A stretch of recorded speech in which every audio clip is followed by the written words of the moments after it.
ಎಲ್ಲರಿಗೂ ನಮಸ್ತೆ. ನಾನು ನಿಮ್ಮ ಯುವಿನ್ ಮಾತಾಡ್ತಿರೋದು.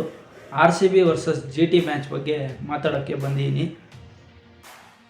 ಮತ್ತೆ RCBಗೆ ಹೋಮ್ ಗ್ರೌಂಡಲ್ಲಿ ಡಿಸಪಾಯಿಂಟ್ಮೆಂಟ್ ಆಗಿದೆ.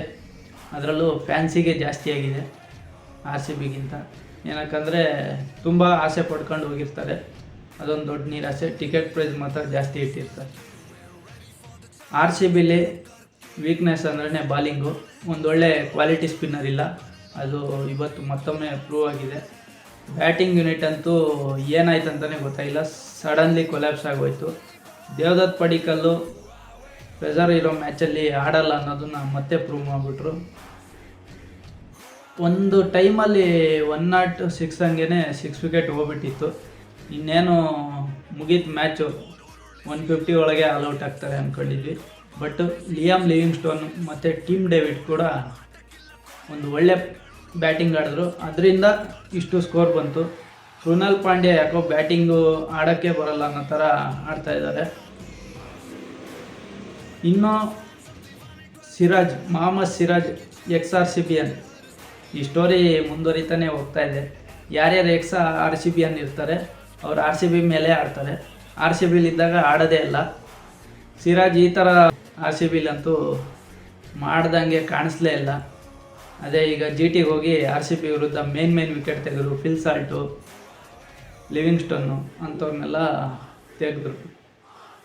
ಸೊ ಆ ಸಿರಾಜ್ನ ಬಿಟ್ಕೊಡೋ ಬದಲು ಇಟ್ಕೋಬೇಕಿತ್ತು. ಸುಮ್ಮನೆ ಆ ರಸಿಕ್ದಾರ್ಗೆ ಅದು ಯಾಕೆ ಅಷ್ಟು ದುಡ್ಡು ಕೊಟ್ಟು ತಗೊಂಡ್ರು ಗೊತ್ತಿಲ್ಲ, ಅದು ಬದಲು ಸಿರಾಜ್ನ ಉಳಿಸ್ಕೋಬೋಯಿತ್ತು ಅಂತ ಈ ಮ್ಯಾಚ್ ನೋಡಿ ಅನಿಸ್ತು. ಇನ್ನು ಬಾಲಿಂಗ್ ಕಡೆ ಬಂದರೆ, ಆ ರಸಿಕ್ದಾರ್ನ ಯಾಕೆ ಇಂಪ್ಯಾಕ್ಟ್ ಪ್ಲೇಯರ್ ಆಗಿ ತಗೊಂಡ್ರು ಅನ್ನೋದು ಕೂಡ ಅರ್ಥನೇ ಆಗಿಲ್ಲ. ಅವರು RCBಗಿಂತ GTಗೆ ಇಂಪ್ಯಾಕ್ಟ್ ಮಾಡಿಬಿಟ್ರು. ಹೊಡೀರಿ ಅಂಥೇಳಿ ಬಾಲ್ ಹಾಕ್ದಂಗಿತ್ತು, ಅದು ಆ ಥರ ಬಾಲಿಂಗ್ ಮಾಡಿದ್ರು. ಇನ್ನು ಕೃಣಾಲ್ ಪಾಂಡ್ಯ ಕೂಡ ಮತ್ತೊಮ್ಮೆ ಆಲ್ರೌಂಡರ್ ಆಟ ಕೊಡೋದ್ರಲ್ಲಿ ಫ್ಲಾಪ್ ಆದರು. ಕೃಣಾಲ್ ಪಾಂಡ್ಯ ಫಸ್ಟು ಮ್ಯಾಚು ತುಂಬ ಚೆನ್ನಾಗಿ ಮಾಡಿದರು ಬಾಲಿಂಗು, ಬಟ್ ಅದಾದಮೇಲೆ ಅವ್ರ ಕಡೆಯಿಂದ ಒಂದೊಳ್ಳೆ ಬಾಲಿಂಗ್ ಬರ್ತಾಯಿಲ್ಲ. ಸೊ ಇದು ಟೀಮ್ಗೆ ತಲೆನೋವಾಗಿ ಹೋಗಿದೆ. ಪ್ಲೇಯಿಂಗ್ 11 ಹೆಂಗೆ ಸೆಟ್ ಮಾಡ್ತಾರೋ ಗೊತ್ತಿಲ್ಲ. ಸ್ವಪ್ನಿಲ್ ಸಿಂಗ್ನ ತೊಗೊಬೋದಿತ್ತು ಅನ್ನೋದು ನನ್ನ ಅಭಿಪ್ರಾಯ ಇಂಪ್ಯಾಕ್ಟ್ ಪ್ಲೇಯರ್ ಆಗಿ. ಬಟ್ ಆದರೂ ಮ್ಯಾಚು ಕೈಯಲ್ಲಿರಲಿಲ್ಲ, ಆಲ್ರೆಡಿ ಹೋಗ್ಬಿಟ್ಟಿತ್ತು. ಸಾಯಿ ಸುದರ್ಶನ್ ಕಾಮಾಗಿ ಆಡ್ಕೊಂಡೇ ಬಂದುಬಿಟ್ರು. ಅದಾದಮೇಲೆ ಬಟ್ಲರು ಫಿನಿಶ್ ಮಾಡಿಬಿಟ್ರು. ಸೊ ನೆಕ್ಸ್ಟ್ ಆದರೂ ಒಂದೊಳ್ಳೆ ಪ್ಲೇಯಿಂಗ್ 11 ತೊಗೊಂಬರ್ತಾರೆ ಅನ್ನೋ ನಂಬಿಕೆ ಇದೆ. ದೇವದತ್ ಪಡಿಕ್ಕಲ್ ಬದಲು ಸ್ವಸ್ತಿಕ್ ಚಿಕಾರಾಗೆ ಒಂದು ಚಾನ್ಸ್ ಕೊಡ್ಬೋದು. ಕನ್ನಡಿಗ ಮನೋಜ್ ಅವ್ರಿಗೂ ಕೂಡ ಒಂದು ಚಾನ್ಸ್ ಕೊಡ್ಬೋದು. ಅದು ಯಾಕೋ ಕೊಡ್ತಾ ಇಲ್ಲ, ಸುಮ್ಮನೆ ಹಿಡ್ಕೊಳ್ತಾ ಇದ್ದಾರೆ, ಬೆಂಚಲ್ಲಿ ಕೂರಿಸ್ತಾ ಇದ್ದಾರೆ ಮನೋಜ್ ಅವ್ರನ್ನ.